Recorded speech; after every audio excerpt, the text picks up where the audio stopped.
Good morning and good evening, Venerable Sayadaw, Sayaji, Sayali, and esteemed guests. Today we're going to have a Tavagu, first day of the Tavagu Education Forum. We're going to have a topic of Ehipassiko, in Buddha we trust. The rest might come with scientific explanation and how to get buy-in from Generation C to Buddhism. Before we get started, let me introduce a little bit of Zoom etiquette. So please mute your microphone while you're not speaking and turn on camera when possible. And you can also use chat and Q&A feature to be asked questions. And also be respectful. This is a safe space for everybody to share their experience. Next, our agenda for today is pay homage to Buddha by reciting Namo Tassa 3 times, an opening remark by Tavagu Sayadaw Visuddha, an introduction to the speaker, and main topic presentation. After that, we'll have Q&A session and conclude the program by reciting Bodha Sarana Siran Tetutu 3 times. Let us pay homage to Buddha while reciting Namo Tassa 3 times together. Namo Tassa Bhagavato Arahato Sama Sambuddhassa. Namo Tassa Bhagavato Arahato Sama Sambuddhassa. Namo Tassa Bhagavato Arahato Sama Sambuddhassa. So next, we're going to have an opening remark by Tavagu Sayadaw Visuddha. Good evening, everyone. Good morning, everyone. Kaji from USA. Thank you very much for joining our program. And then also you know the aim or the purpose of our program. The main purpose of our program is to practice speaking English. At the same time, to share our knowledge, our experience, our perspective on especially Buddhism. So last year we conduct this program on every Wednesday. But this year we moved to Sunday night, especially the holiday. I wish the Gaji or more to join. This is mostly free on Sunday. We will arrange 3 weeks among the topic individual presentation. Once a month, we will have the panelists. On the panelists, we will have 3 or 4 or 5 speakers where discuss a certain topic. So in this program, I don't name Tavagu. I will name as an International Buddhist Organization Forum so that other Buddhist organization can join. So we will have such International Buddhist Organization Forum once a month. In this forum, we will select very interesting topic, especially regarding to Buddhism, some critical or sensitive issue. So we will hear different perspectives from different scholars, different participants. So I hope this International Buddhist Organization Forum also will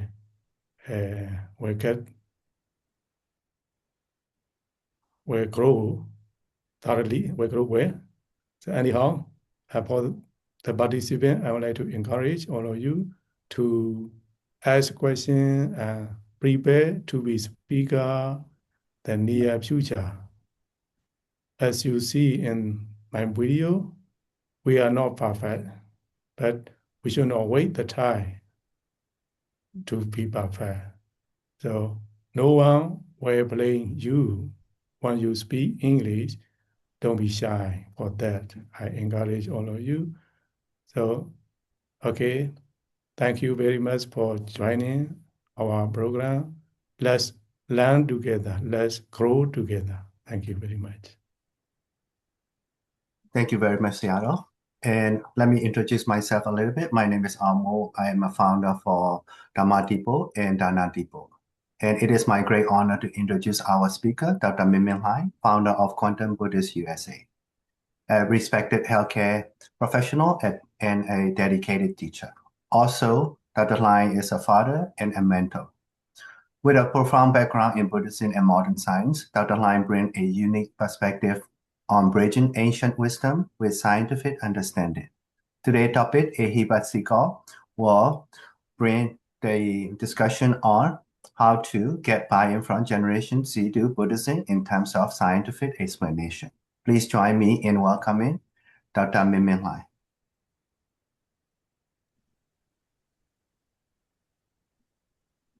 Thank you, Gomo, and thank you, Seattle's and CIG, CLAs, and everybody, all our Dhamma friends. Let me share my screen.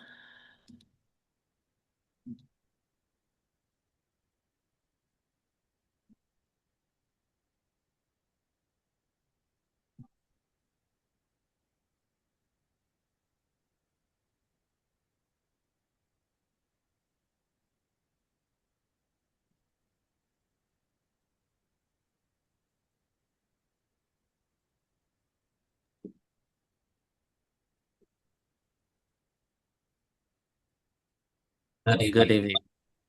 Oh, give me 1 second. Good evening, everybody. Thank you, Seattle's, Shin Wituta, and all the Seattle's, CIG, CLAs, and all our Dhamma friends. I'm going to share my knowledge and my topic, as Gomo mentioned, Ehipassiko. In Buddha we trust, the rest must come with scientific explanation. So I'm going to start with the agenda for my discussion. So beginning, I'm going to have Warren Dhamma discussion mindset. That's what I normally do with any discussion, teaching I do. And I will talk about what is my goal for this discussion. And we'll discuss about how to convince Generation Z to Buddhist spirituality. Then at the end, we will be doing the question and answer section.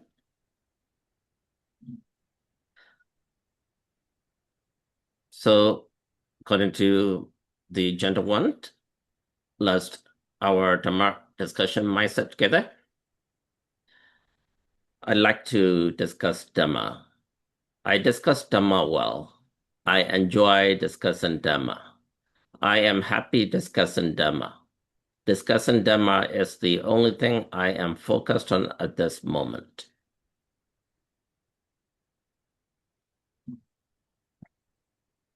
So before I start, let me briefly introduce myself. So I have these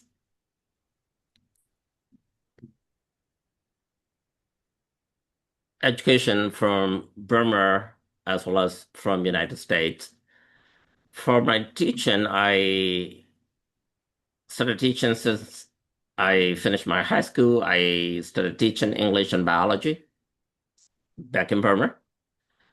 Then when I came to United States in 2000, 25 years ago, I taught medical assistant in Silicon Valley College in San Francisco. Then I became a chief resident physician and also taught medical students. And I started teaching Buddhism to younger generation, teenagers, kids since 2010. Then I founded Quantum Buddhist USA in 2019. I don't talk today not because I have this experience. The main reason I think I'm qualified for discussing Dhamma today is my Dhamma experience through my lineage. Some of you may know this is Patama Sanjang Searoji, and this is my dad, my father. My father was a monk before he got married. He was a monk for 6 years, but for certain reasons, he came out, joined Burmese military, got married, and now after he retired, he became a monk again, and he expired. He died in 2018 as a monk. I have 3 kids. So as a father, and from the lineage of my dad and my dad's uncle, so Praman Sanjang Siarji, I have the great lineage and great teaching through my dad and through different Sriyadas. And of course, teaching kids, my 3 kids, I have experience how to teach younger generation today to Buddhism. Let me discuss about what is my goal. So my first goal is to understand why today's generation, Generation Z, is reluctant to any doctrine, including Buddhism, any spirituality. Because being a teacher back home in Burma and being a teacher here, when I first started teaching here, the generation and the concept and the ideas are very different. Some of the Seattle CLAs and some of my Dhamma friends here today may be thinking about coming to European country, Western country, or going outside of Burma and start spreading Buddhism, teaching Buddhism to non-Burmese or non-Buddhist. Now, the way that we teach in Burma is different than the way that we teach in outside world. So if we use our traditional way of teaching outside Burma, it is very likely that the audience, the kids, would not really accept the message that we give. So I want to share my knowledge, how to teach younger generation today, even including kids in Burma, and especially outside world, whether you go to Singapore or Thailand or any other country. And at the end of this discussion, I want you to understand through some example how we in Quantum Buddhists and Quantum Novice teach our kids through today's science and human psychology so that they accept and understand Buddhism from scientific standpoint. So this is my goal, because most of you are learning English because your goal is to spread Dhamma, to teach Dhamma. And I want you to be successful, and we need you. But we need you to be successful, and to get to your goal, you really need to understand how human nature is, especially the younger generation today. So Generation Z is the younger generation today. So these younger generation, they are very vigilant. What I mean by that? They don't accept things easily. They don't accept any doctrine. Doesn't matter whether they are born in Burma or they are born outside Burma, whether they're Buddhist or non-Buddhist, Christians or Muslims, any religion from their parents. Or some of them are atheists, right? They don't come and bow down to a monk just because. They come with questions. They ask you so many questions like this. How do I get power by meditating? Explain to me in science. How does metta work? Explain to me in science. Why is Shwedagon Pagoda made of gold? Who are those four guardian kings of the Marai birds? Where are they? Can I see them? What are the structures of Buddhist stupas and shrines? Why are they built like that? When you pray, how does it work in my body?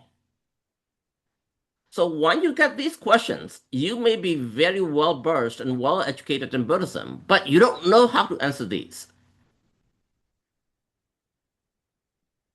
Then their first impression is gone because they don't measure you through your Buddhist education experience.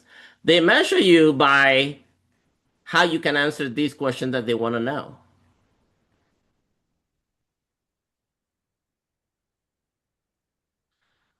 So through my experience, I'm going to share just a little bit how we can convince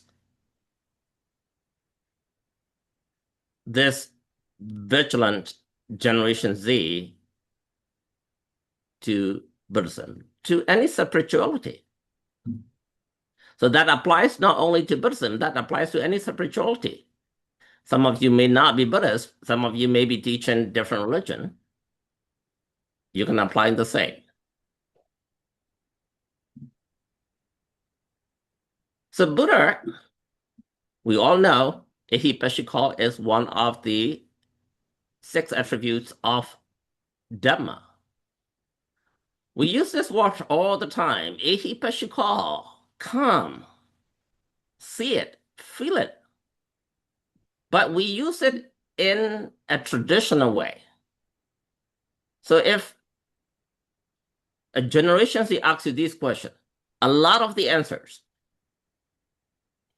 from our traditional teacher will be, oh, if you don't believe, come. Practice meditation, you will see yourself. Now, that's not how Generation Z will accept.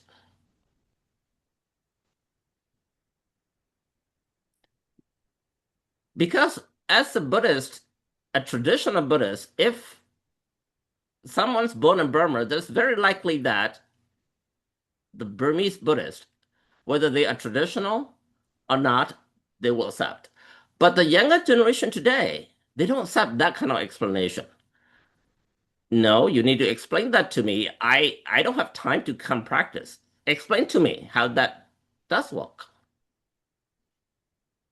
So then they will say, yes, I'm a Buddhist.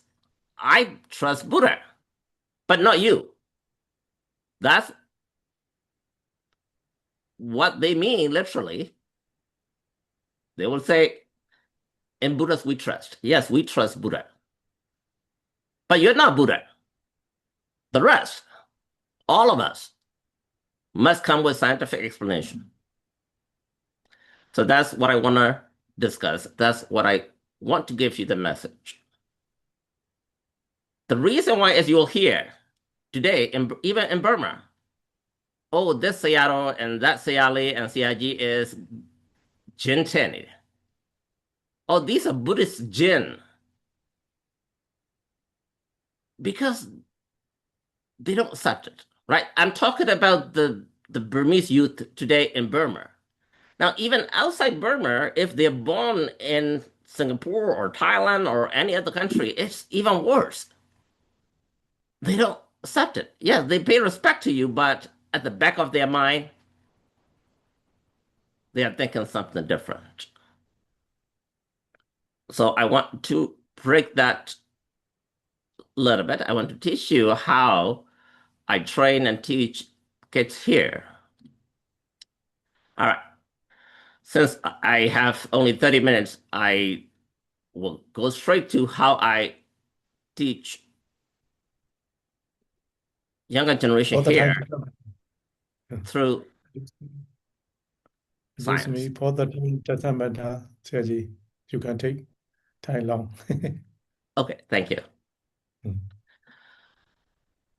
So a lot of us teach meditation.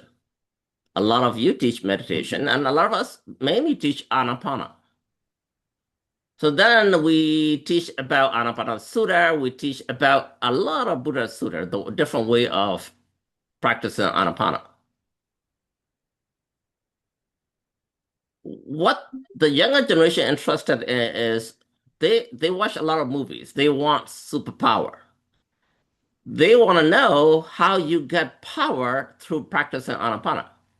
Now you might try to explain, no, no, no, we are not into that superpower. We are into nirvana. We are into liberation. They're not really interested. They will ask you several questions. And those questions are more related to their doubt. Now, as Buddha mentioned about Dhamma, Ehipassiko.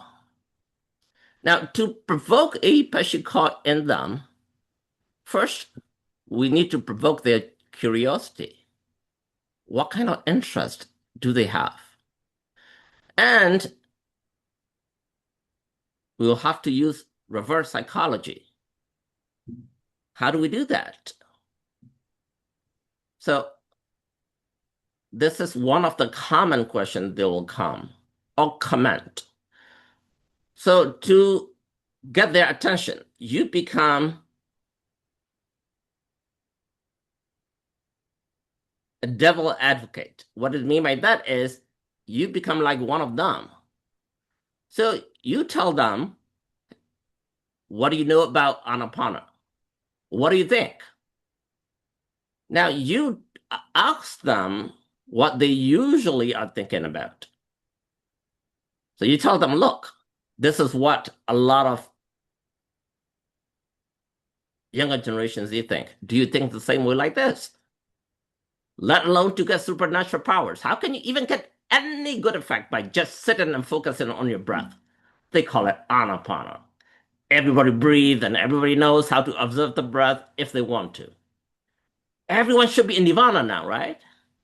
Buddhism is just as calm. There's no scientific proof except some biased research done by so-called scientific Buddhists.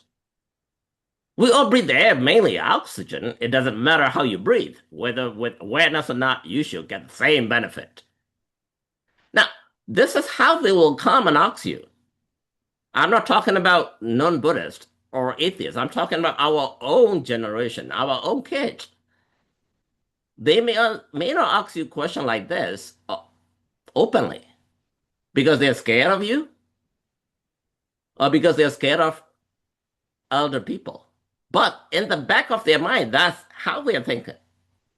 So when you are going to teach the younger generation, you start them just like one of them. Hey, this is what a lot of people think. Do you feel the same? Ask them. Raise your hand if you feel the same. And you will see so many hands raised. Yeah, that's right. That's how I feel. Then a lot of our traditional teachers will go about how Buddha practiced and how Buddha was powerful, this and that. They don't accept that. But how do we convince them? So this was one of the topic I taught younger generation here, how to get animated with quantum physics based on Anapana.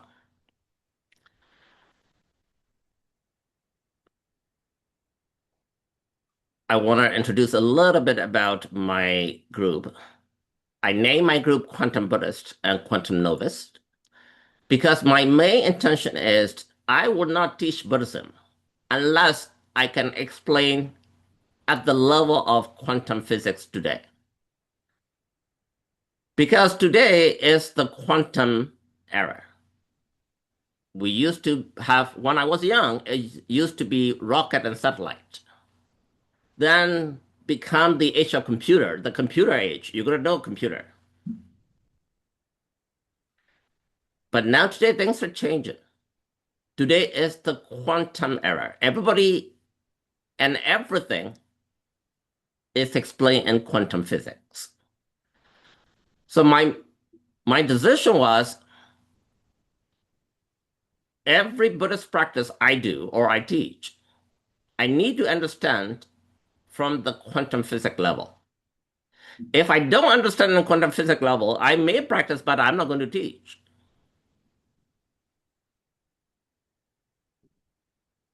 Okay, so that's how I name my group Quantum Buddhist.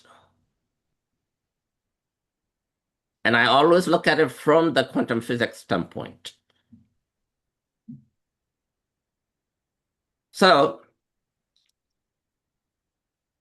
to get the attraction of the younger generation, not only you use the scientific explanation, but also you have to use the media, you have to use the music, you have to use the video, so that you get attention from these kids, these younger generation.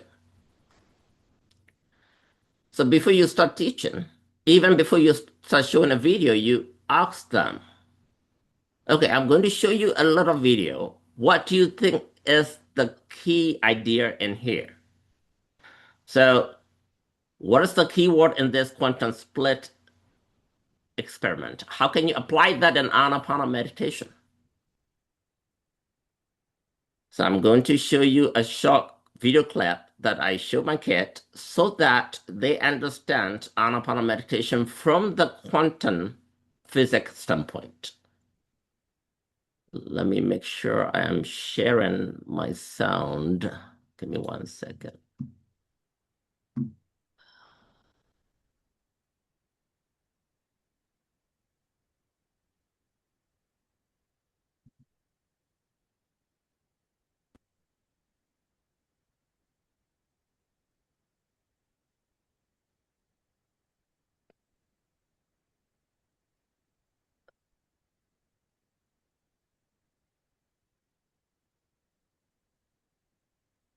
Kuomo, if you don't hear audio, please kindly let me know. If you hear audio, just give me a thumbs up.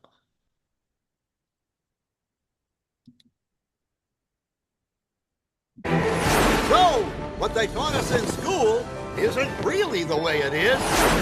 And that our senses are playing tricks on us.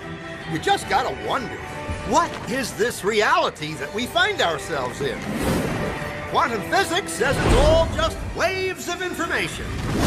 Do I believe that? I hope so. Yikes! And here we are, the granddaddy of all quantum weirdness, the infamous double-slit experiment. To understand this experiment, we first need to see how particles, or little balls of matter, act. If we randomly shoot a small object, say a marble, at the screen, we see a pattern on the back wall where they went through the slit and hit. Now, if we add a second slit, we would expect to see a second band duplicated to the right. Now, let's look at waves. The waves hit the slit and radiate out, striking the back wall with the most intensity directly in line with the slit. The line of brightness on the back screen shows that intensity. This is similar to the line the marbles make. But when we add the second slit, something different happens. If the top of one wave meets the bottom of another wave, they cancel each other out. So now, there is an interference pattern on the back wall. Places where the two tops meet are the highest intensity, the bright lines, and where they cancel, there is nothing. So, when we throw things, that is, matter, through two slits, we get this, two bands of hits. And with waves, we get an interference pattern of many bands. Good so far. Now, let's go quantum.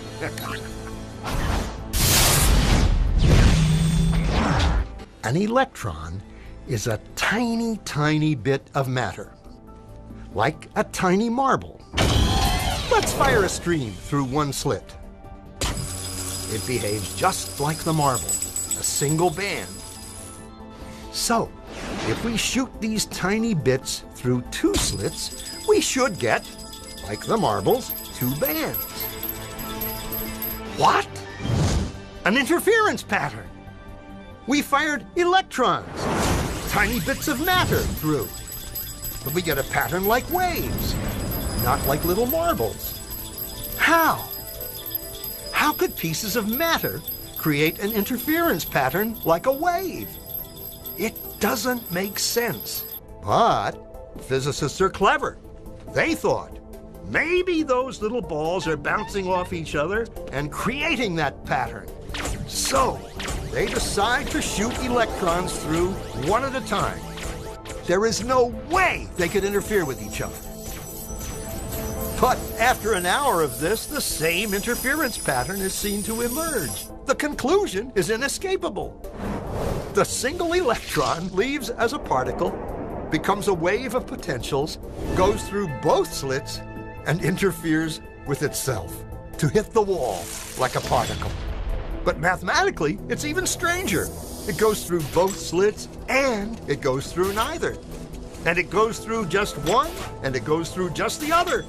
All of these possibilities are in superposition with each other. Physicists were completely baffled by this. So they decided to peek and see which slit it actually goes through. They put a measuring device by one slit to see which one it went through and let it fly. But the quantum world is far more mysterious than they could have imagined. When they observed, the electron went back to behaving like a little marble. It produced a pattern of 2 bands, not an interference pattern of many. The very act of measuring or observing which slit it went through meant it only went through one, not both. The electron decided to act differently, as though it was aware it was being watched. It was here that physicists stepped forever into the strange, never world of quantum events. What is matter? Marbles or waves? And waves of what? And what does an observer have to do with any of this? The observer collapsed the wave function simply by observing.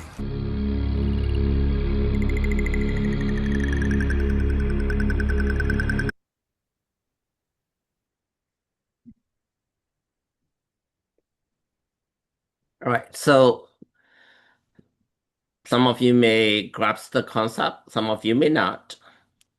So this video explained in the simplest way about how particles behave, how particles work when they are being observed.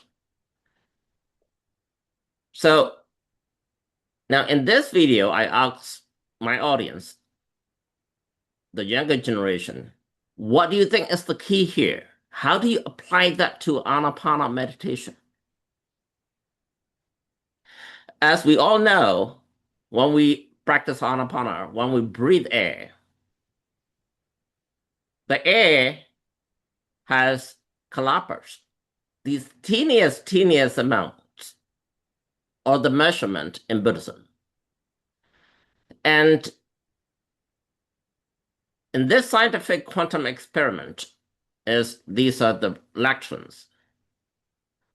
So when they are being observed, they become particle, they become powerful. So what is the key here? The key here is the observer. When we observe, so that's why when we observe the air we breathe, they become powerful. Now, when you teach kids, you ask them, hey, what's the key in this science video? How do you apply that in your breath?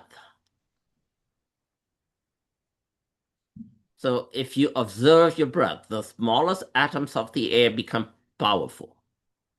When any particle, including particles of your breath, is observed, they become powerful. Particle with nature of weak wave. So when we breathe, it's a waveform. If you're not observed, if you're not observing that breath.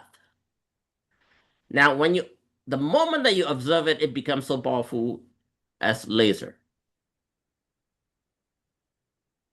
Now, if you explain like this, then if someone comes and asks you, how do you get nimitta? How do you get jhana? How do you get jhanistic? How do you get zen? You don't have to say anymore like, oh, come practice. You get it. Then they will ask you, have you got it? What level of jhana you got? Oh, no, we don't practice jhana. We practice vipassana meditation only. Then they will shun away.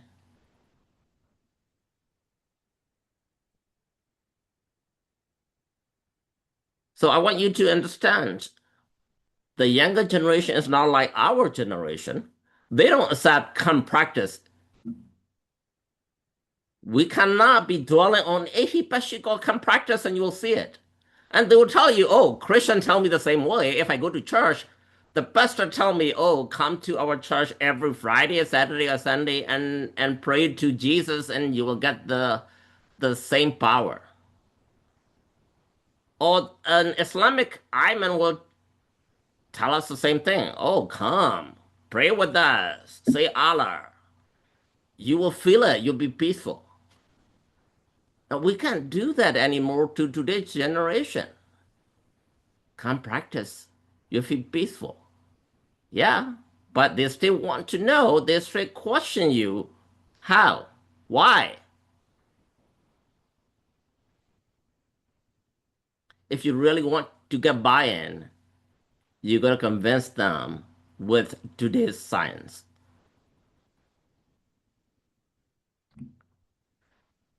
So that was the little cartoon video, but I don't know if any one of you will be interested. I have another video which explains the same thing, but is explained by a real quantum physics professor at a university. Do we have time for it, or probably I will skip this?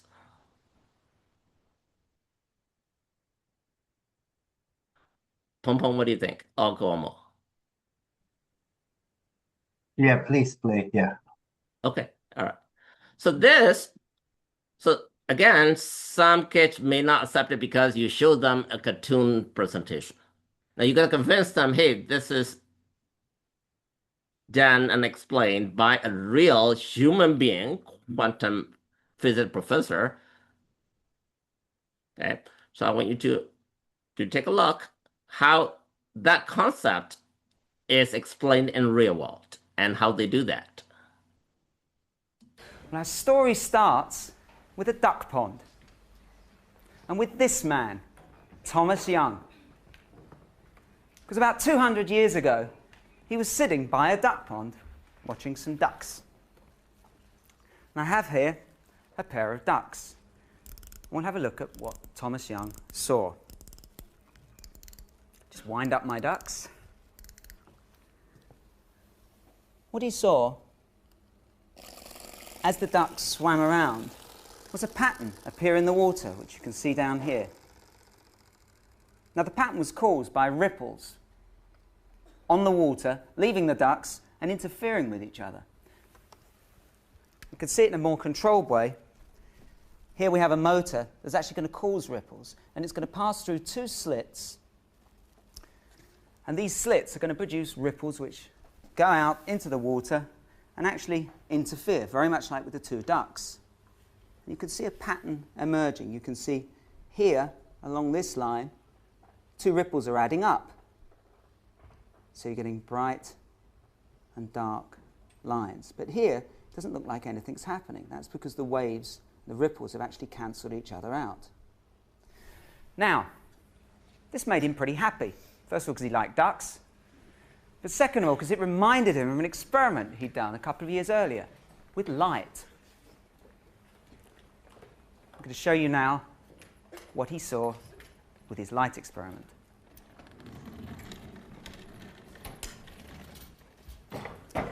Here we have something very similar to the pond and the two ducks. Actually very similar to that tank with water and the two slits. Because here we have something that produces light. And the light passing through two slits, actually very close together, because light has a very short wavelength, a very small wave. So you can't actually see these two slits, but it's the same idea. And then the light passes on and hits this screen. You can actually see a pattern that's quite similar to what we saw on the tank with the water. And there are regions of bright and dark and bright and dark and bright and dark. So this set him thinking, well, if I saw the same pattern as I saw on water, and I know that waves travel on water, that must mean that light is a wave. After all, particles wouldn't do this. Let's have a look at what particles would do.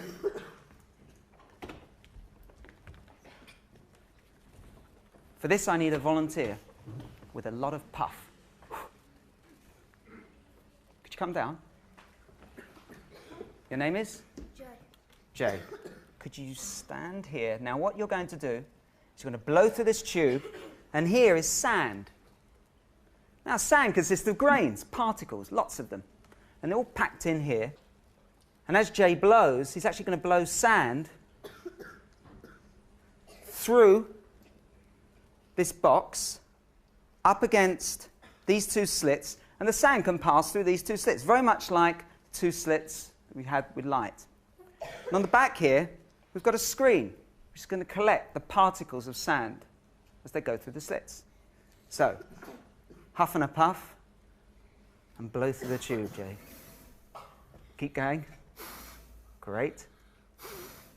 You can do it a little bit less. That's it. That's great. Thanks very much. Go back to your seat. I'm just going to show you what's on the screen. And this is it. It's not really a surprise. There are two stripes, very much like the two slits. Because, of course, sand consists of grains, like little particles, and they either go through one slit or they go through the other slit. And that's what you're seeing. These particles have gone through one slit, these have gone through the other slit. So this is what sand does, and this is what particles do. They produce this pattern, and it's unlike the pattern that you get with waves. Now we're going to try something a little different. We saw the pattern that light produced, nothing like the sand. But here we've got essentially the same piece of equipment as before, but we're going to turn the brightness of the light down. Here we have the source of light over here. And it's passing through two slits, but we've had to cover this up because we don't want any light to get in. The light passes through the two slits, goes over to the other side. Instead of a screen over here, we've actually got a camera because this detects really low levels of light. I'm going to see what we see. Actually, up there on the screen, you can see what the camera's picking up. The first surprise is it's picking up dots, blips. This is light traveling through this, but it's arriving as blips, like the sand, as particles. So that's amazing. But have a look at this. If we collect up all these blips, collected over a time period, and have a look at what the pattern is, we see something quite remarkable.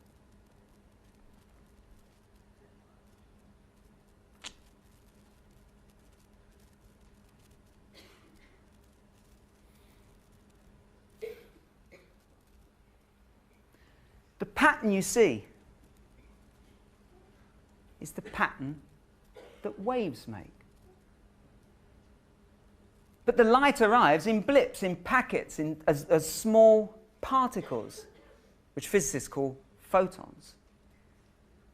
So this is incredible, because the light's traveling, making a pattern as though it were going through two slits. Because remember, to make that pattern, that wave pattern, there've got to be two sources, two slits. The light's got to go through both slits. And yet it's arriving as a blip, as a particle, like the sand. This is the essence of the weirdness, of the spookiness in the quantum world.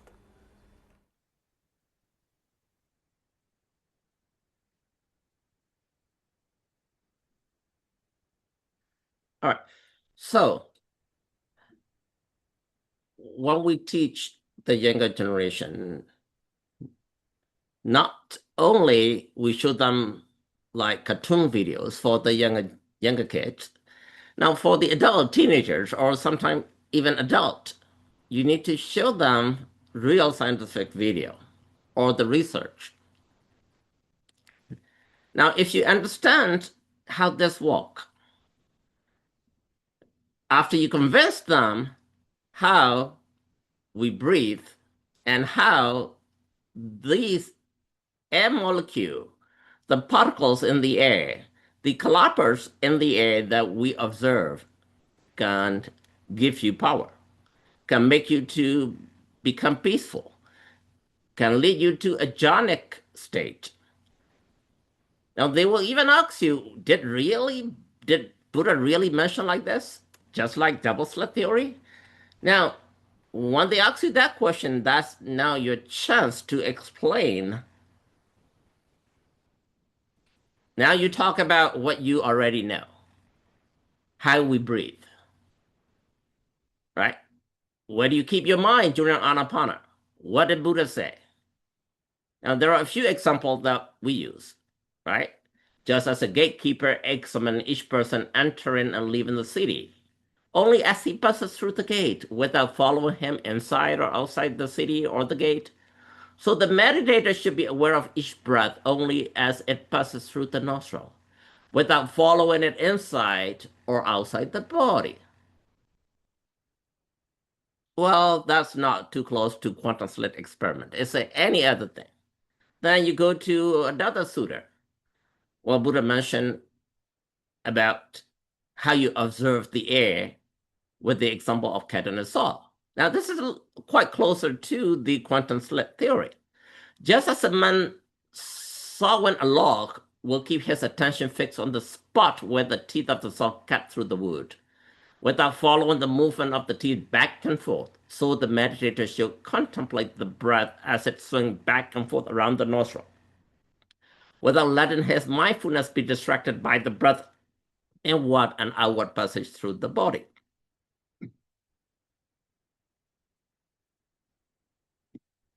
Now, you go back to the question, where do we keep our mind during Anapana based on this quantum double slit experiment? Because today, even though we all breathe, a dog breathes, a Buddhist breathes, an atheist breathes, a Christian breathes, Muslim breathes, and a lot of people meditate, not only Buddhists. Muslim meditate, Christians meditate, Jewish, everybody meditates today. But the way we meditate, the way we observe our breath is quite different. But if you understand this quantum physics double slit experiment theory, you will be able to answer a lot of questions of our younger generation. Where do you keep your mind? How do you breathe? Do you breathe rapidly? Do you breathe normal? What is important is the breath or observation? Is your mind?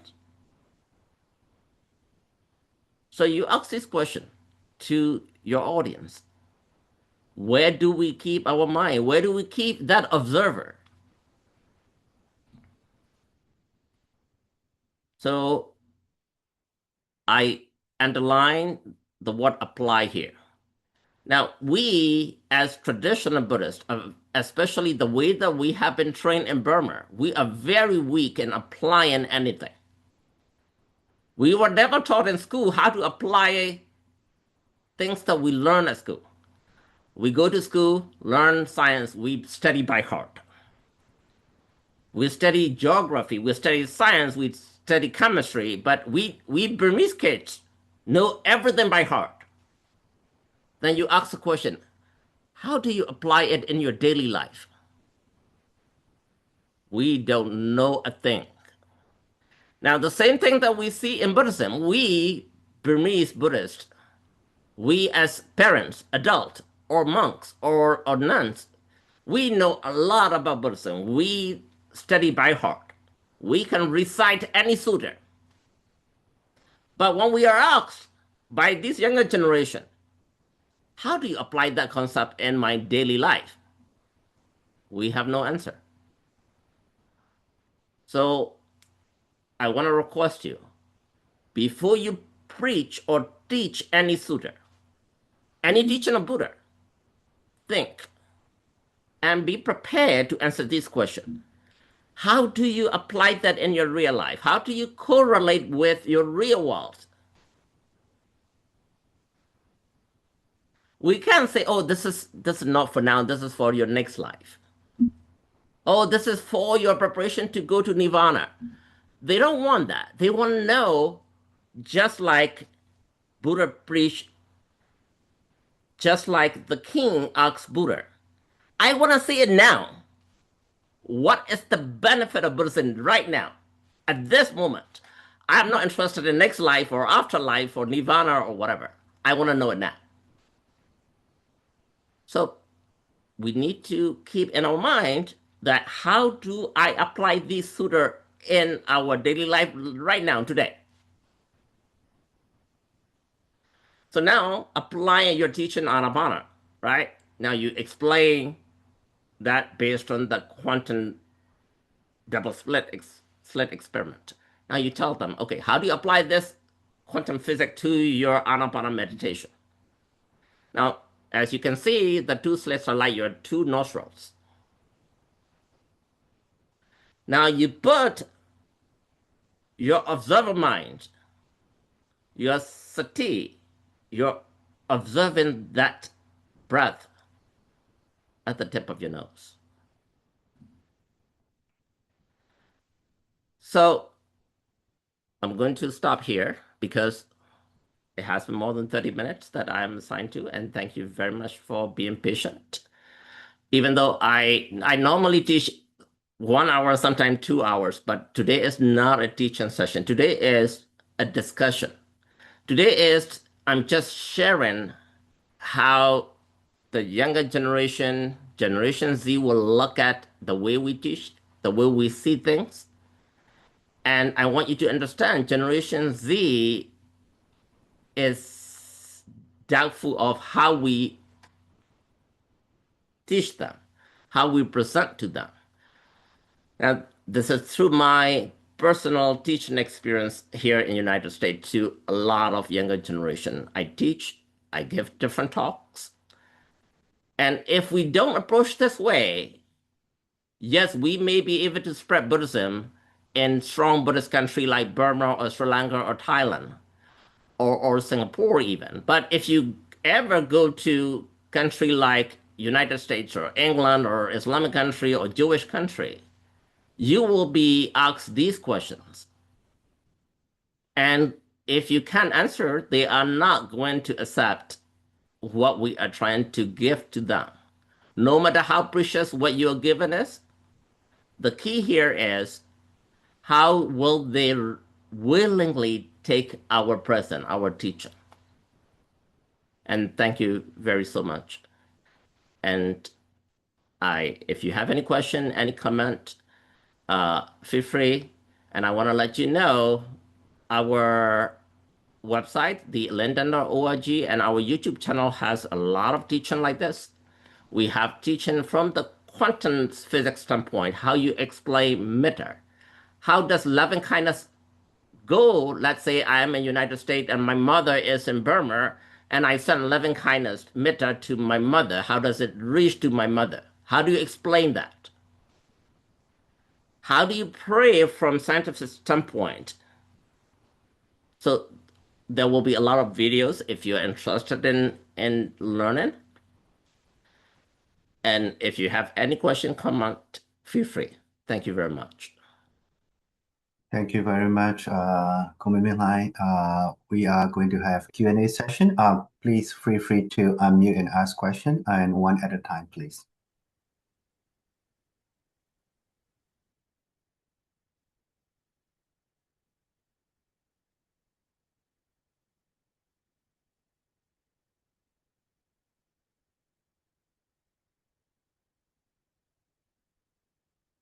I think Setu, I see your hand. Feel free. Go ahead. You may unmute. Yes. Thank you for giving me giving me opportunity to ask questions. So your presentation is very nice.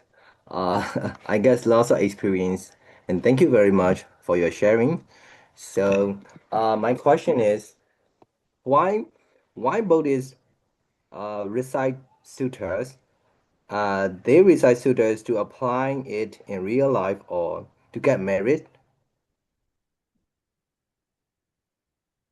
Okay. All right. So there may be a lot of other venerable sayadaws who might be able to explain to you in an advanced level, but I'm going to explain to you what I understand and how I take it. So the chanting sutras, there are different levels. Now, a lot of people chant sutra just because they feel good. When you chant sutra, your mind doesn't go out. Your mind just focus on you chanting. It's just like you sing a song of your choice. You love the song so much.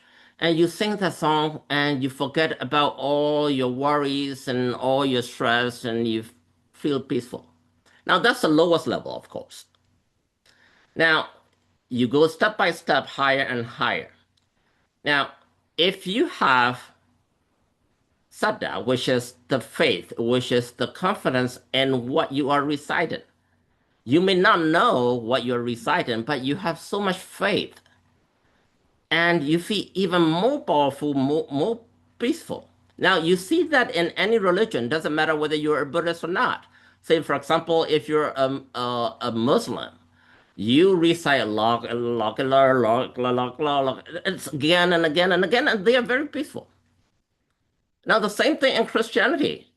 They recite a lot of their Bible verses. They feel peaceful.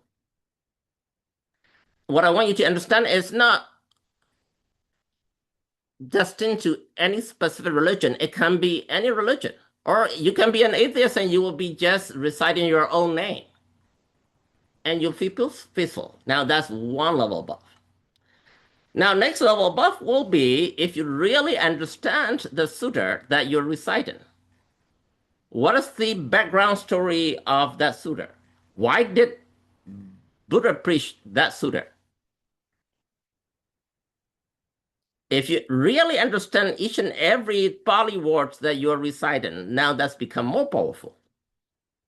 Now, what is most powerful is a lot of the sutta we recite are not a simple recitation.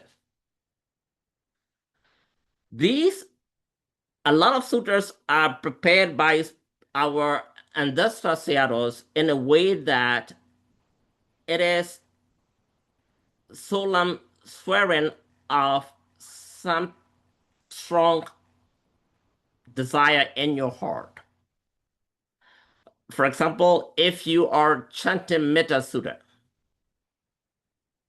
now at the very end, you may not understand each and every single word in Metta Sutta. You may not have that 15 prerequisite to recite or practice meditation. You may just be chanting or reading, or you may be even singing Metta song.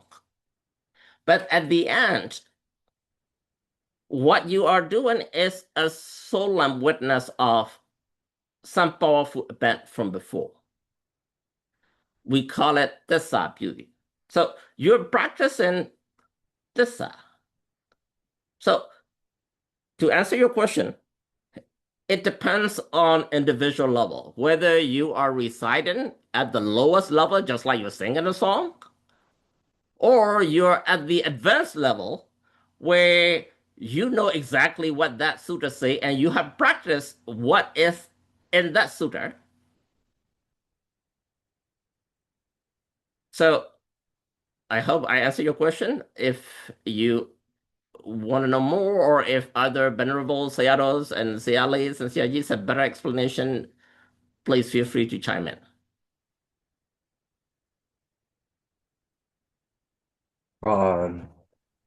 Thank you, CI. Thank you very much. So I got I got a lot of things I want to know.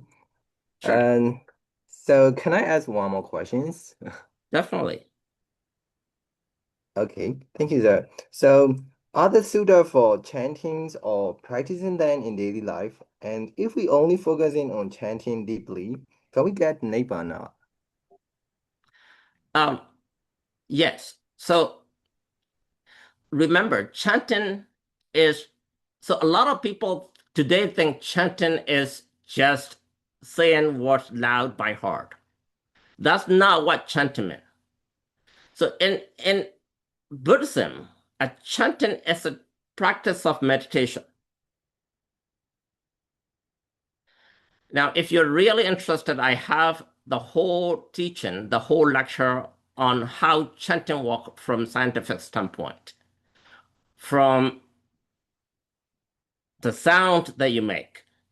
Why Pali, when you learn Pali, I don't know if you ever studied Pali or not, why you learn Pali, why Buddha asks you, or why your teacher asks you how to pronounce Pali words. We call it incantation. So now when you actually recite these sutta, you are to have a good, strong meditation and concentration. You just can say, let's say you recite 9 quality of Buddha. You just can say, you can't do that. You gotta understand what you are saying. You gotta know what you are saying. You gotta know how to incantate. You gotta know how to pronounce. And you must be in your meditative mood. So you're not purely chanting. Yes, you are absolutely right. 99.99% of Burmese today, they're just chanting just because they want some peace, just because a venerable Seattle told them, okay, you chant this sutta and you will get money. Your husband will get promotion. Now, that's not what Buddha wants. Well, those are basically side effects. Do you get peace if you chant? Yes, you do. But it doesn't have to be Buddhist scripture. You can be chanting a song. You can be chanting a Christian verse. Or you can be chanting a paragraph from Quran. You can go to Tibet and you can do all these Tibetan chanting. Well, if you just do that lowest level, you are not going to Nirvana. It's not even close. If you really want Nirvana, what you chant has to be what we call meditative chanting. You gotta practice what you gotta have already practiced what you are chanting. You gotta be in meditative mood. Then you chant. Then that will take you to the path of liberation. Definitely. Hope you understand.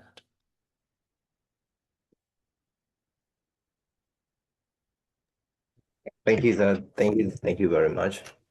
You're welcome.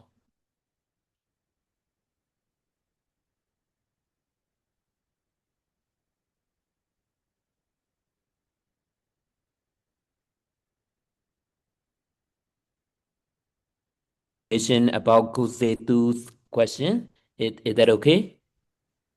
Sure, Sierra. Yes, yes. Thank you, Siaji and Guamo. And okay, Kusetu, I think you asked the question, but if you, I think you have understand the soda is called Senki Toda from Missima Nikaya. In that discourse, the Buddha deliver about 12 steak, and then from past day is Dhammatavana, and then later is Dhammadharana. It means it's kinds of chanting and reciting. So later, the Buddha's Dhamma doesn't end there, Dhammadharana, but it later the Buddha also said Atvabrika and Dhammanisana Kandi, and later, and this are nobody, this are Nurakana, this something like that. And so it means chanting alone doesn't mean chanting alone mean actually it's not that good. I mean, if you can understand it, if you can apply it, this is the better one. But if you study the Sankirtota from Majjhima Nikaya, I think you will get the idea of the chanting and what is the next stage. And that's my addition. Okay. Thank you, Theodore. And let me, because I get this kind of questions all the time from my students. So I have the whole section that I taught about how you chant and how you prepare yourself. So if you go to our webpage, alindan.org, under Quantum Buddhist, and when you go to Quantum Novus, so if you listen to these Metta Pieto, so I don't teach in a traditional way. I explained how Metta works from the quantum physics standpoint. How you keep your mind, how you chant. How does chanting work? From the, I don't know what your educational background is. So if you understand physics, if you understand the music, if you understand the frequency, why do we use 528 frequency? Why people tend to be peaceful? How do we get 528 frequency? How do we chant? What's the difference between the Mahayana Tibetan chanting and our Theravada Buddhist chanting? A lot of famous singer from England, from Germany, from United States, if they sing a song for peace, like We Are the World or Imagine, why do they use 528 frequency? How does that work? Now, you will see those in these teaching. So if you're really interested and if you want to know the longer answer, go through my Metta. So there are a lot of sessions. And also I taught about Sakka Kriya Desapuni. So in those, I explain in detail about, from scientific standpoint, how do you recite? How does the Sakya Kriya work? So since I don't have much time, I can't go over these today, but if you're really interested, go through those videos and you will find the long, detailed answer how and why the chanting work and how you should chant. But again, I will repeat, you're absolutely right. A lot of our traditional Burmese don't know this. They don't practice that. They just chant for the sake of chanting. Thank you very much.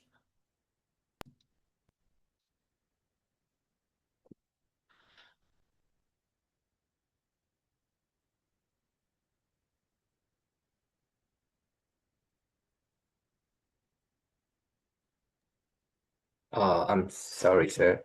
So this is the first time I joined this program. So are there any programs or so can we discuss? So here's more. Can I ask some questions? I think it's quite reasonable. Yes. Sir, so I want to know one thing. If non-Buddhists and Buddhists, so if they recite the same prayers, for example, like nine quality or like Go no Goba, I know Go no Goba. So if they recite these same sutras, so what is the difference between them? So, for example, like if the Buddhists like recite Go no Goba, like I think so something is different. I can't express this. Um, so can you explain it? So what is the difference? Are they same or a difference? So if they recite the same prayers, like one is non-Buddhist and the other is Buddhist, what is the difference? And so Yeah. So very good question. Huge. So that's the reason why, just like Anapana, right? A dog breathes, a human breathes, and Muslim breathe, Christian breathe, atheist breathe,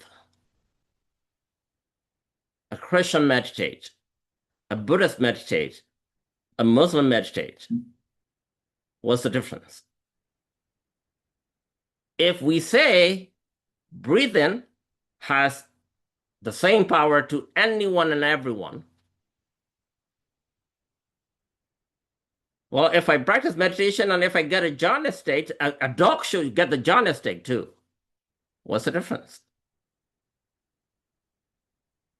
Yes, the nine quality of Buddha, I can recite it, a Christian can recite it, a Muslim can recite it, I can teach a parrot or a monkey who can talk some human languages. Well, forget about monkey, but parrots can speak some human language, and I can teach a parrot to recite nine quality of Buddha. Will the parrot get the same benefit as I do? Or if I teach a Muslim or a Christian to pronounce those Pali words, nine quality of Buddha, and will they get the same benefit? The answer is no. The parrot, they don't understand the meaning of the nine quality of Buddha. They don't have confidence in what they are reciting. Let me give you a real world example. I'm not sure what your education background is. I'm a doctor. Now, I say some diagnosis in medical language, a disease, not in plain Burmese or plain English. I use, because I am required to use, I say pneumonia. If I don't know what pneumonia means, I don't know how to treat the patient.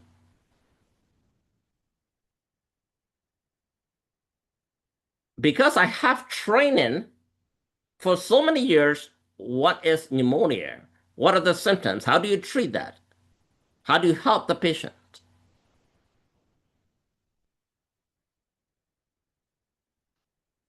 Now, the same word, if a normal person say pneumonia, all they know is, oh, it's a disease.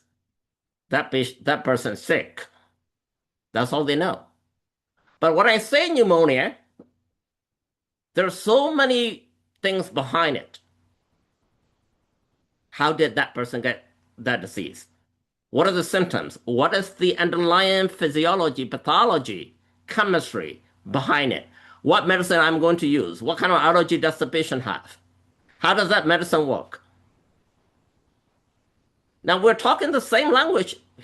Now, the patient is saying pneumonia, I'm saying pneumonia, but my pneumonia has so many meaning behind it. Now, the same thing, the nine quality of Buddha. A parrot can say nine quality of Buddha if I teach the parrot. The parrot does not have anything behind those words. Nothing. Now, the same thing, you can teach an atheist or a Muslim or Christian to say nine quality of Buddha in Pali. They have nothing behind it because they know nothing about what's the meaning of that nine quality of Buddha. Now, when a Buddhist say nine quality of Buddha, each and every quality, there are so many things behind it.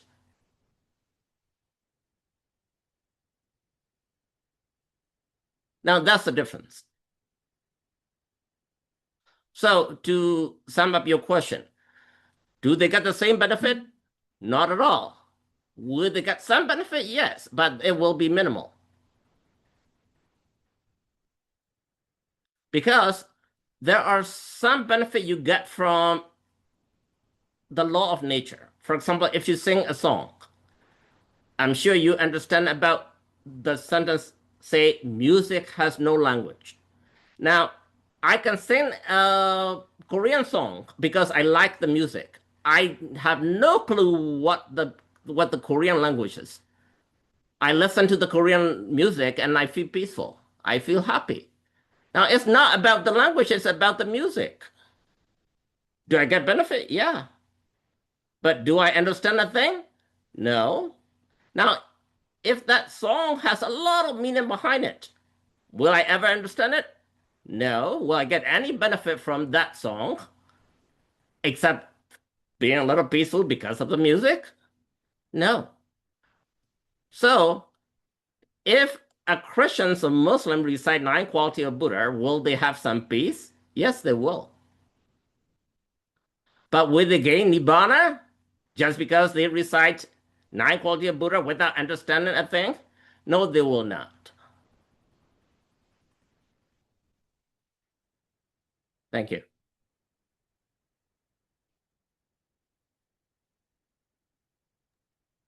Thank you very much, sir. You're welcome.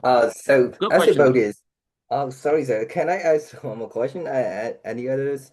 As long as So, the others have time, I have plenty of time. It's early in the morning here. In fact, it's 5 a.m. for me, so that's fine. Go ahead. all of your answers are very interesting, and then I really it's like I really appreciate them. So they are really nice, and so can I ask one more questions? Sure. So, as a Buddhist, like some of Buddhists, they know Abhidhamma and they learn Abhidhamma, and then so and they know how to practice meditation, and also like as like the others like religion. So they can if they learn Abhidhamma and then so can they get so Nibbana like so I have had one thing from one of my teachers. He said, so the foreigners they cannot get Nibbana, they can get Samadhi, because of they don't believe in they don't know uh so the Four Noble Truth. They can't understand. That's why they cannot get Nibbana. So Okay. is it true? And Your question is very, very good, and we get a lot of questions exactly like that. But on the other hand, by the way, you already answered your own question. What you just explained already have an answer. Do you know what that is? yes, sir. What is that? But I need the explanation, the good explanation. But so if someone asks me like this question that I can't explain well. So I know that like so I don't know deeply. I know by myself, but I can't explain them. Sure. Okay, so let me explain the level. So Bidama is not only to learn.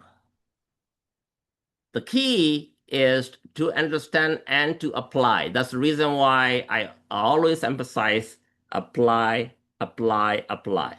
I even tell my students, hey, if you ever want to get a tattoo, put the word apply. I'm not saying that you should get a tattoo, but if you ever want to get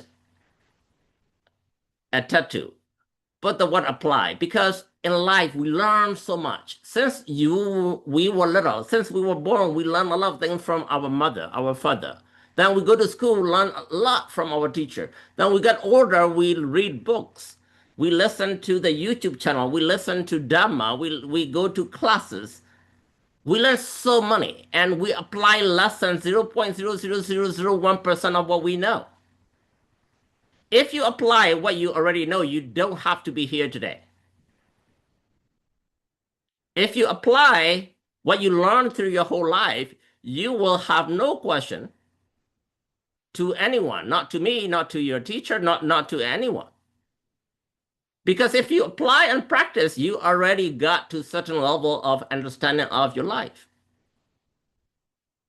But the key here is that's the human nature. We learn for the sake of learning. We go to school for the sake of getting a degree. Now, it's horrible in Burma today. Even my time, let me give you my own experience. I got 6 distinction in 10th grade. I was the very first one in Tanganyon Township when I came here.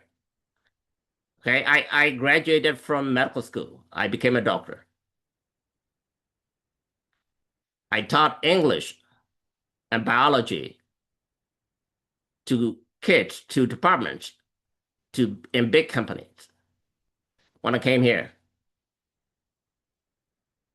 when I started teaching here, when the students here asked me questions, I had no answer. I feel very embarrassed because I did not know how to apply it. Because in real life today, kids like you want to know, how do you apply it? So I appreciate your asking these questions. Now I'm going to go back to your question of people learn Abhidhamma, and if a Christian or Muslim or atheist learn Abhidhamma, will they get to Nirvana? So learning alone will not take you to Nirvana, whether you are Buddhist or not Buddhist. You're a Buddhist, you learn Abhidhamma, is great. But just because you know Abhidhamma, you will not get to Nirvana. You will just understand the concept, the law of nature. Abhidhamma, by the way, is the law of nature. You don't have to be a Buddhist. But when you get to another higher level, not only you learn and understand Abhidhamma, you actually practice it. Now, remember, Buddhism is not a religion. Buddhism is a practice.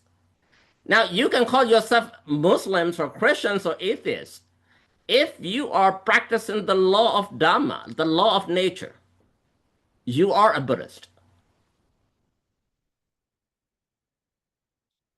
Now, I hope you know that all the Buddhists are atheists because we don't believe in Creator God. If you are Buddhist, I am an atheist because I don't believe in Creator God. I'm a Buddhist, but I'm an atheist too because there is no such Creator God. So, yes, I'm an atheist and I learn Abhidhamma, but not only that I learn and I get a title, I passed the Abhidhamma exam. But I'm reacting, I'm screaming, yelling, have a lot of anger, commotion. I'm nothing. If I'm screaming and yelling, I'm at the same level as a dog or an animal because I'm not using my intellectual mind. I'm not using my Abhidhamma knowledge. So, you may pass so many Abhidhamma tests and you have a lot of certificates, and if you're not practicing, that's useless. You may be an atheist, you may be a Christian, you may be a Muslim, you learn Abhidhamma and you apply it. Now, the moment that you apply all these Abhidhamma, you're a Buddhist. You may call yourself, oh, I'm not a Buddhist, I'm a Christian. But I believe in Abhidhamma and I practice it. Well, then, yeah, you can call yourself a Christian or Muslims or whatever you want. You are practicing Buddhism. Then you will get to Nirvana. So the name is not pramata, it's pinya. The pramata is the practice you're doing. Your saddha. Now, that your practice and your saddha will lead you to Nirvana. Not because you're a Buddhist, not because you're non-Buddhist or atheist.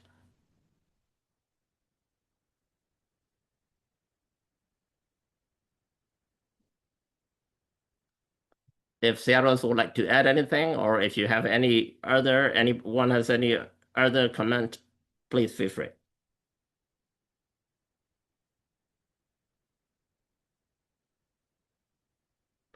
Yes, Bande. Can I? Sure, Bande. Please. Yeah, I'm Bandi Banita from the Uganda Buddhist Center, right? So I endorse your presentation. I endorse. In these days, maybe European, American, another non-Buddhist country, you said if we teach some Sutta or some uh, Pali, yeah, they will ask how can support in this present life. present life, right? Yeah, we need. You said we have to emphasize for the present time, right? I endorse. I like that, right? Even me, I have a night Dhamma talk in Myanmar. I said, yeah, simple life, simple life. In Buddhism, we don't need to, trying to re-hire Dhamma. We just following, business Dhamma that make uh, that can reach to the higher Dhamma, right? But the problem is, whenever I give a Dhamma talk in Myanmar, a Dhammayo, somewhere, if I give, simple Dhamma, just like the 4/2, 5 receive, and also that time, people have so demand, right? They need, awesome Dhamma level. Yeah, Bandy, you are talking about what we already learned. Why you repeat that again and again? We don't need that, right? So in this president, yeah, people for us, I used to give, Dhamma instruction just 3 days, 3 minutes a day meditation. If you are even busy, 3 minutes a day, take why taking baths, why even using toilet. Please, please pardon me. Why using toilet? 3 minutes meditation. It's very good, but people don't believe that. No, we don't need that. We have to sit maybe for a long time, because 1 hour, 3 hour. Yeah. So my question is, how can we install them if they are demand the higher Dhamma talk, right? Yeah, my question is just like that. I always think Very, about that. very good, Thank you, very sir. good, Thank you, sir. Thank you for very good, your Bande. presentation, CIE. Appreciate that. Sure, sure, thank you. So, Bande, first of all, I would like to thank you for spreading Dhamma, and you're absolutely right. So, our generation today, they're so busy, they're so overwhelmed with a lot of things. So they have so many things. They gotta look at their phone all the time. They gotta be listening to the music. They gotta work for money. They gotta, earn income for their family. They have a lot of stress. So you're right. The the attention span for younger generation today is 3 minutes. So you do 3 minute meditation or 3 minute Dhamma talk. That actually perfect. So my generation and maybe your generation, we wanted to listen to long Dhamma, like 30 minutes, an hour, 2 hours. Today's generation, you're right. If they're normal, 3 minutes. If they're really, really interested in 15 minutes, Yeah. right? Now today we're talking almost an hour now, and Generation Z today will be, I'm done. They're gone. Or they may still log in, but they're not listening. They're doing something else. They're browsing the internet. They're doing other things. They're not paying attention. But that's how younger generation today is, right? So first of all, to give you a little experience through my own experiences, that number one, you gotta know your audience. Are you teaching and preaching to the younger generation, mostly kids or teenagers? Then 3 to 15 minutes, the most, is the best. Now, if you're teaching to your age or my age or even older people, then they want longer. Now, the problem that I see with our Dhamma teacher in Burmese and in Burma is we are very quick to go into anicca, dukkha, anatta, and nirvana. We don't go step by step. We don't emphasize application of sutta in daily life. What I take, what I do, what I preach, what I teach is the sutras are for daily life. Buddha taught a lot of sutta for different type of people. Say, for example, if Buddha go to a very educated environment or a city, Buddha will be using the example of that city or their practice or their job, their nature, what they understand. Buddha go to a fishing village. Buddha will talk about fish. Buddha will talk about how they fish and the nature of the ocean and the water. Buddha will talk to engineers and Buddha will talk about how they build houses. Now, what I mean by that is you need to really understand your audience. Who are your audience? Are your audience already have basic knowledge of Buddhism? Have they got foundation in Buddhism? Have they got enough dana, enough sila? Are they at the level of going to bhavana right now? Are they old? Are they young? Are they atheists? Are they Christians? Are they Buddhists? Are they strong Buddhists? How long have they practiced? So before you go to a preaching session, you gotta ask whoever is making that preaching section, hey, who are my audience? Who is joining? For example, I asked Mr. Mo, hey, who is coming today? Who is going to listen to my talk? Are those Bandits? Are those from Burma? Are those from foreign country? Are those foreigners? Are those Buddhists? So that I can prepare my talk. So now the same thing as a preacher, as a teacher of Buddhism. Number one, you need to understand your audience. You need to know your audience ahead, and you need to prepare what level you're going to talk about. Now, if your audience is at the level of like bhavana and they are already practicing very hard, and if you're just talking about dana, they're not, I already know about it. Or if you're just talking about samadhi, what they want is bhavana, then it's not going to work. Now, vice versa, you're going to talk to little kids and you are going to talk about, oh, nature is this, dukkha is this, anatta is this. They're not interested in that. So the problem with our traditional Theravada Buddhists is we're so quick to going suddenly all the way to nirvana. We don't go, okay, well, this audience is struggling with their daily life. They are struggling for their survival. They are having a lot of stress. They're crying. They're fighting. I will talk mostly on how to calm and soothe their suffering through this sutta and how to apply it. But again, remember, the Burmese are so focused on Nirvana too. So you're going to talk a little bit about Nirvana, but you're going to spend most of your time explaining about their worries, how the cause and effect of their worries. So to answer your question, Bande, you really need to know your audience. You really need to know who they are, what their background is. Their background is farmers or engineers or doctors or regular layperson, business people. Then you're going to use the example that they understand.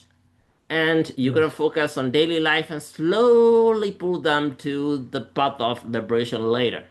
It may not be the same day. If you're going to do 3 minutes, I will recommend focus on daily life and sutta rather than the deep jhana meditation or nirvana. I hope I answer your question, Bande. Thank you. Yeah, thank you, Jack. Thank you. Appreciate that.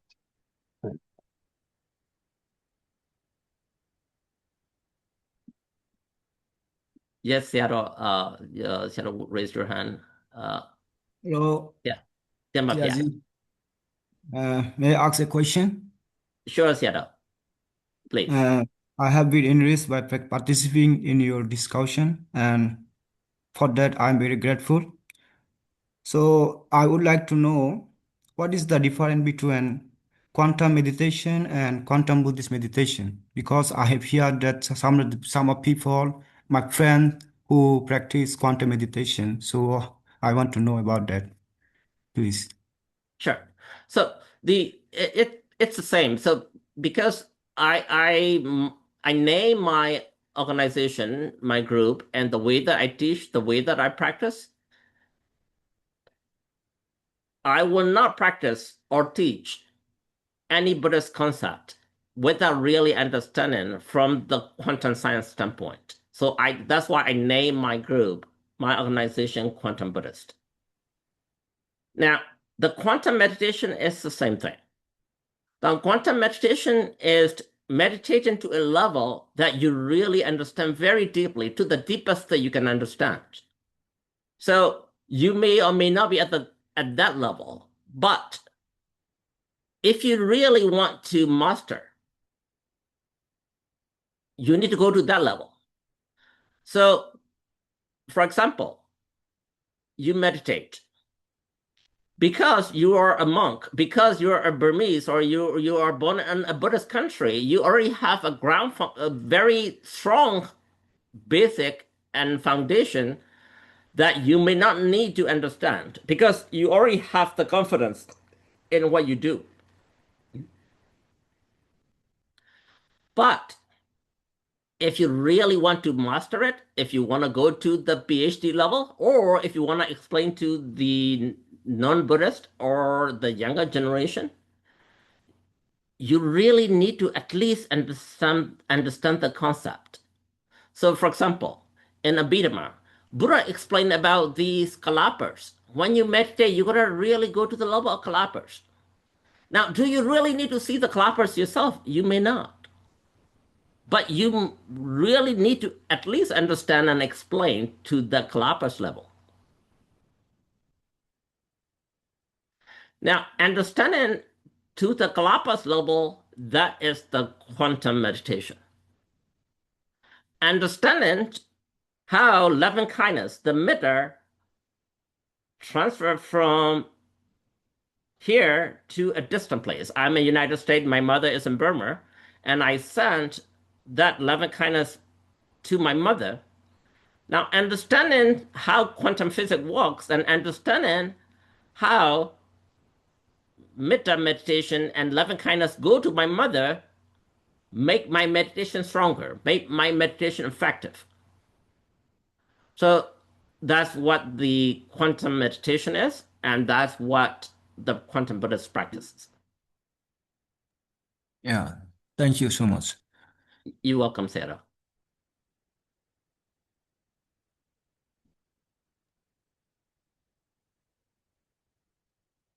Okay, any more questions? We're about to be the closing time. One last questions. Okay. Thank you very much, Sergi. You're welcome, Sarah. Thank you very much for inviting me, and thank you very much for asking interesting questions. And yes, Sarah, please go ahead. Yeah. And thank you for question. Now goes it to also your question is a lot of knowledge for the audience. As for monk, traditionally, we are monk. We never been. I never been there. Government school, even there, grade 1, 2, 3. I never study. So you said the quantum physics is very far away from us. So as for traditional monk, we cannot explain according to the scientific way. So in which way we should promote our teaching? What is your suggestion for us? Thank you, Sarah. It's very, very realistic question. Yes, I totally understand. A lot of our masters, our teachers, a lot of them even didn't go to the traditional grade, like even first grade, 10th grade. But remember, including yourself, a lot of Seattle understand Abhidhamma very deeply. Abhidhamma is far advanced. So, for example, if you want to explain whatever science, whatever quantum physics explained today, compared to about our mind, right? So from the body standpoint, the science may be more advanced. But if you actually look at the Abhidhamma, if you actually look at the Buddhist explanation about our body, our kalapas, at the physical level, if you really study Yoga in Abhidhamma, so our Sayaros understand Yoga very well. Now, medicine today, I'm a doctor. Medicine today cannot explain kalapas. Buddha can explain it. So don't underestimate yourself. Oh, I didn't go to Western school. I didn't go to medical school. I know nothing about medicine. No, you know a lot more than I do. But the problem is you don't correlate what you learn from Abhidhamma and what the medicine teaches. Now, I am better person in explaining to the kids because I learned Abhidhamma from our Dhamma teacher, and I am a doctor, and I learned both worlds. So what I want to give you is you have actually a lot better knowledge than I do, but you are just not correlating between two. Now look at the mind, even more advanced. The quantum physics know about mind today is nothing compared to what Buddha explained in Abhidhamma. For example, the process of mind, how each and every Siddhatika works. The quantum physics will never be able to explain it in next 20 years. Now, it may happen in the next 100 years, I don't know. But today, you can read any quantum physics book.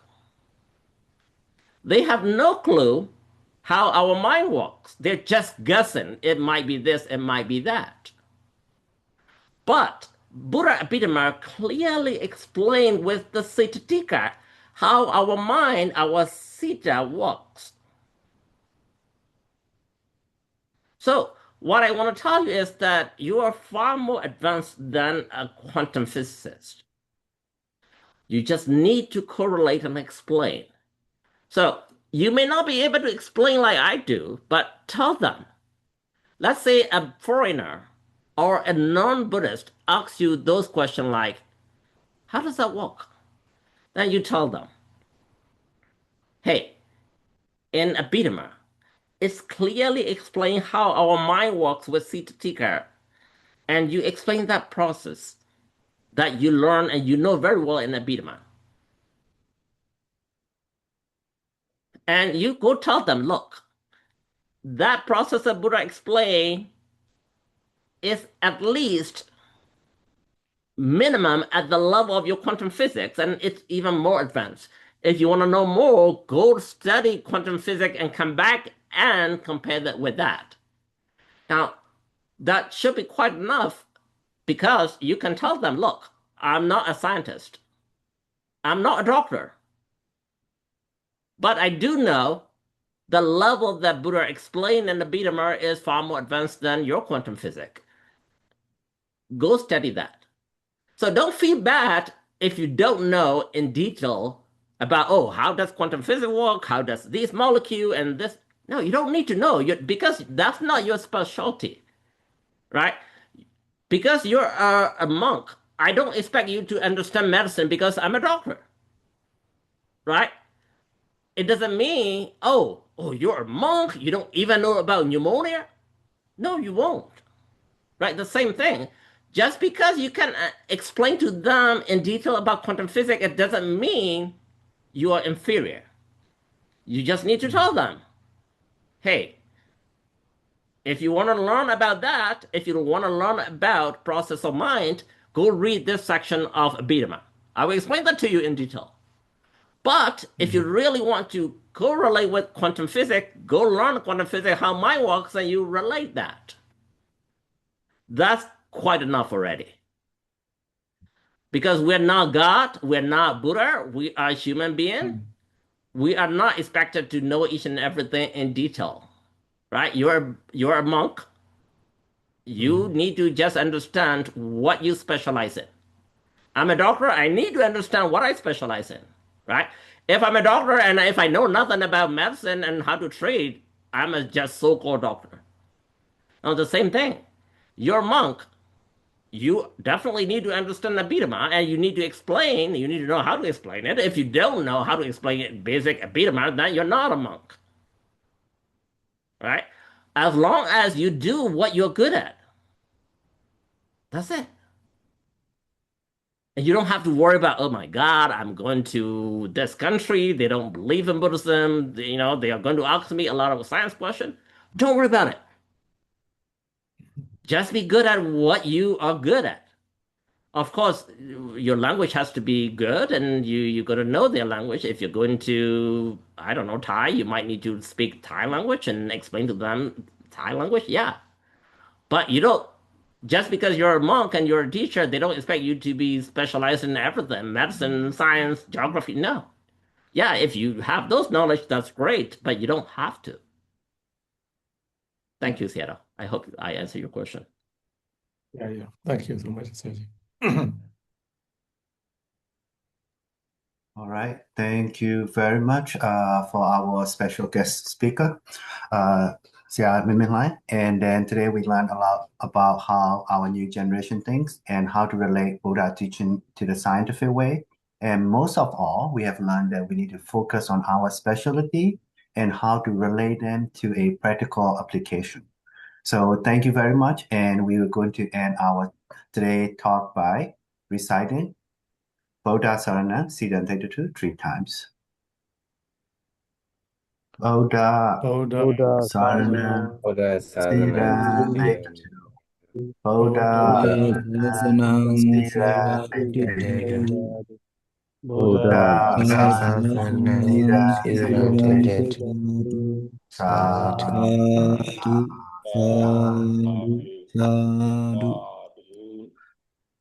Thank you, everybody. I pay respect to you all.